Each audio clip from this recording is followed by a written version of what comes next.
Están la información pues contrastante en diferentes regiones del país. En algunos estados las condiciones son, digamos, cerca a lo idóneo para regresar a clases presenciales, pero en algunos otros, como en Sinaloa, dicen que los altos índices de contagios y sobre todo la infraestructura de las escuelas está sumamente dañada. Para hablar del tema de salud, nos enlazamos con la doctora Lori-Ann Jiménez Faibe, jefa del Laboratorio de Genética Molecular de la Universidad Nacional Autónoma de México. Gracias, doctora, por estar con nosotros.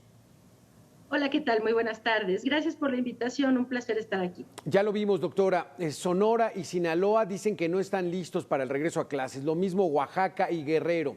Pero Baja California y Jalisco hay ciertas condiciones para que regresen. ¿Qué se debe hacer ante esta situación a tan solo una semana de que los padres decidan si mandan a sus hijos a las aulas o no?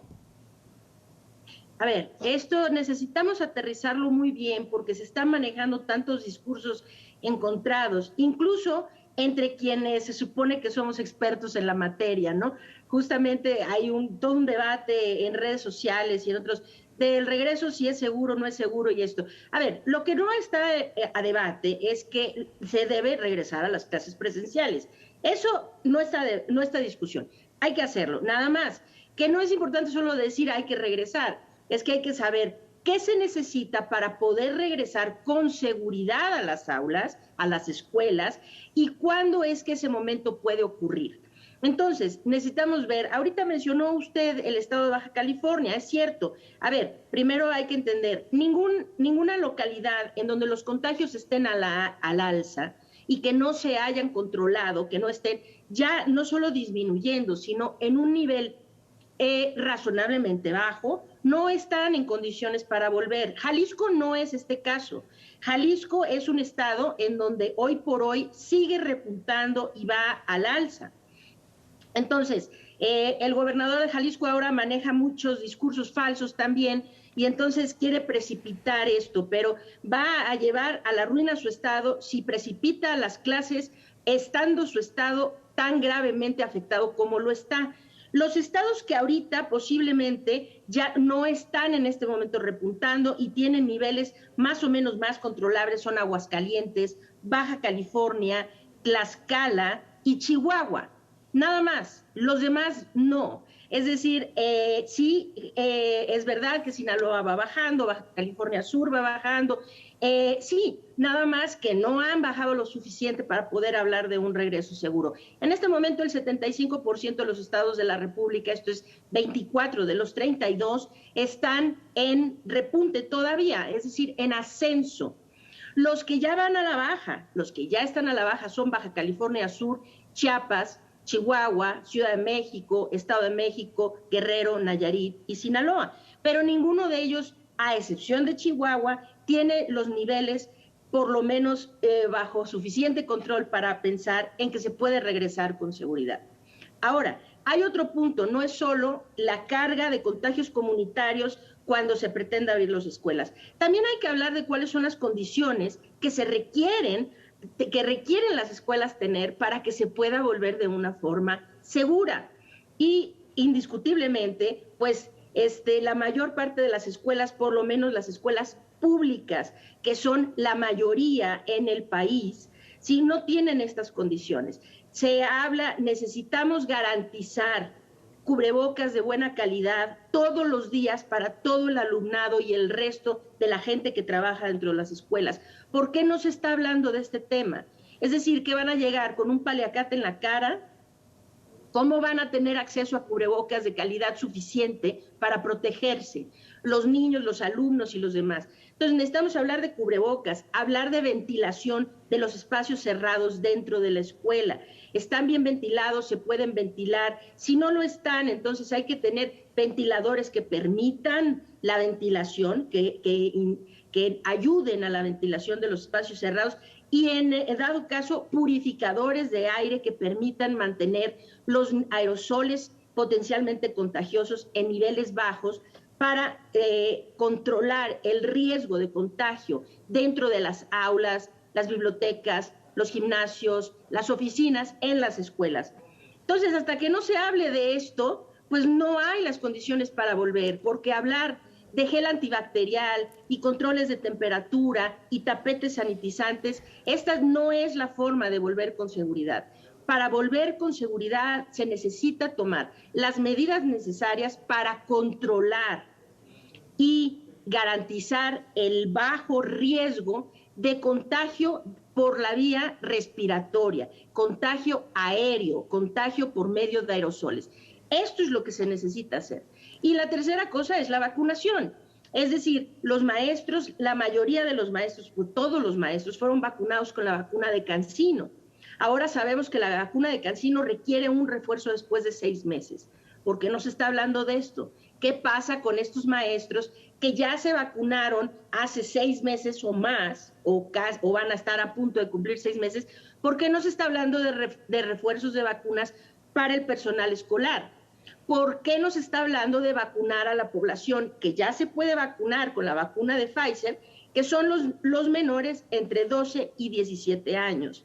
Entonces, hay muchos temas que se deben tratar y que se deben tratar inteligentemente, porque lo que estamos poniendo en riesgo son vidas.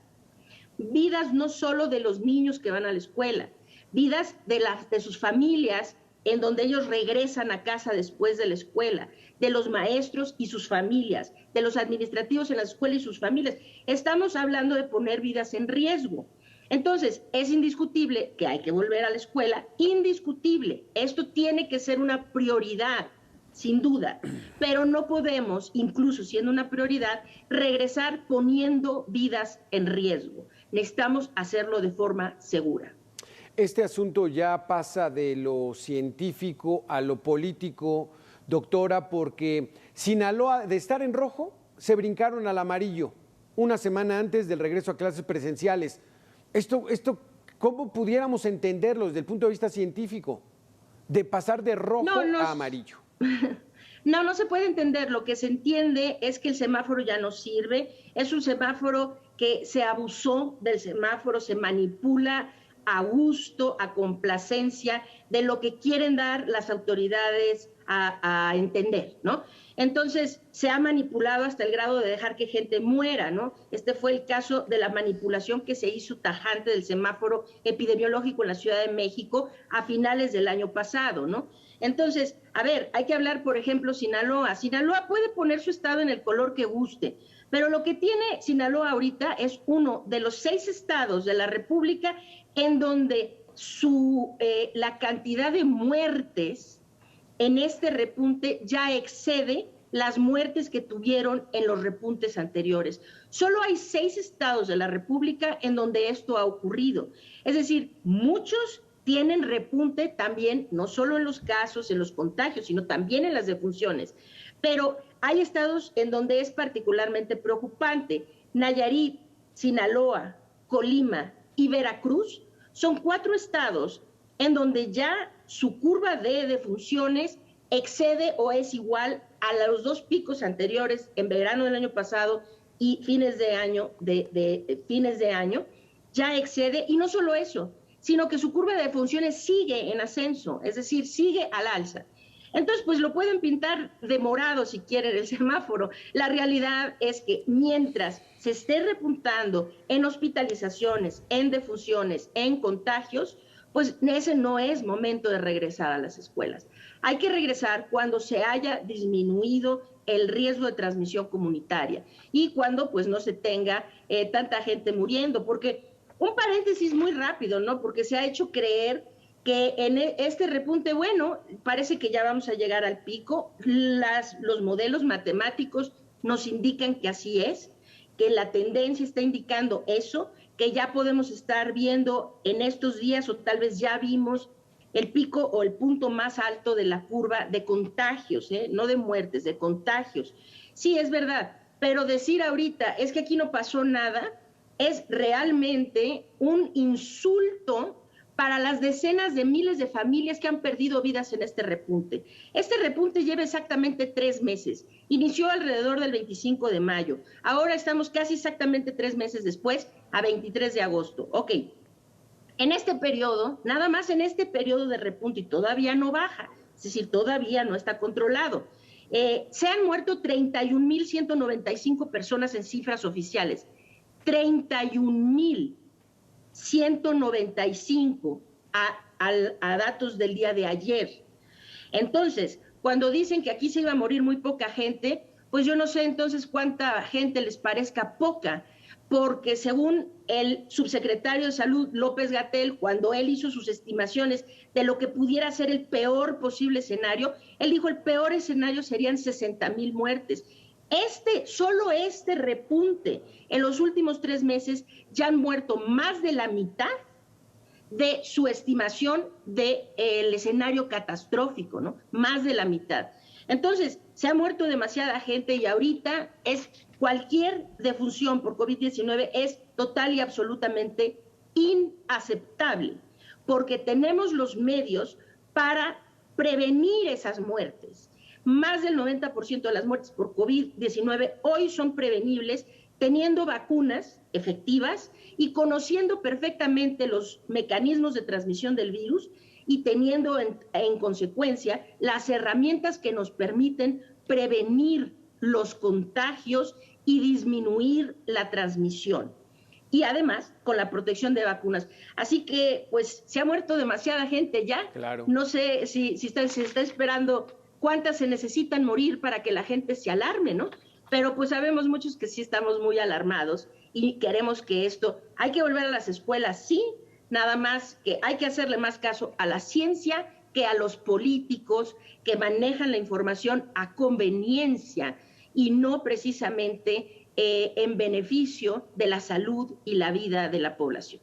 Sí, con un solo muerto sería suficiente como para aplicar medidas mucho más severas. La opinión pública se escandalizaba hace un par de años porque morían 35,000 personas asesinadas por el crimen organizado, es decir, casi 90 o 100 mexicanos diarios. Ahora ya 31,000 en 3 meses. Esto es verdaderamente dramático. Son 31,000 tragedias familiares que parece que no los conmueven, doctora. No, y lo peor ahora es, por ejemplo, cuando el argumento de volver a las escuelas es, bueno, finalmente la mayoría de los niños les va muy bien, va a haber muy pocos que se compliquen, finalmente van a terminar muriéndose pocos.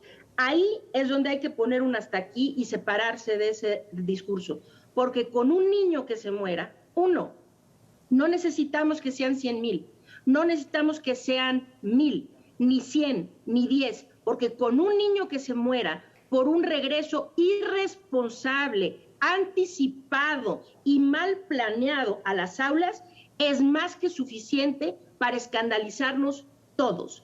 No puede haber un solo niño muerto en este regreso a clases. Es decir, no es algo que no podemos ni debemos como mexicanos y como seres humanos aceptar. La posibilidad de que, se van a morir pocos. ¿Cuántos son pocos, oiga? Porque 1 es demasiado. Sí, eso es terrible, eso es terrible. ¿Cuántos son pocos? Ojalá no sea alguien cercano. Doctora, muchísimas gracias por haber estado con nosotros. Vamos a estar muy al pendiente. Esta semana es clave. Muchos padres de familia están todavía ante la incertidumbre y la duda de saber si van a regresar a sus hijos a las aulas o no lo van a hacer. Creo que la información va a ser fundamental para que tomen esa gran decisión, doctora. Así es. Cuídense todos y tomen las decisiones de acuerdo a su entidad, a su escuela, a lo que se está haciendo en cada localidad en particular. Recuerden, tarde o temprano los niños tienen que volver a la escuela. Esto es indispensable y en eso no hay discusión. Pero no podemos poner en riesgo sus vidas. Eso es definitivo. Muchísimas gracias, doctora, por haber estado con nosotros. Vamos a hacer una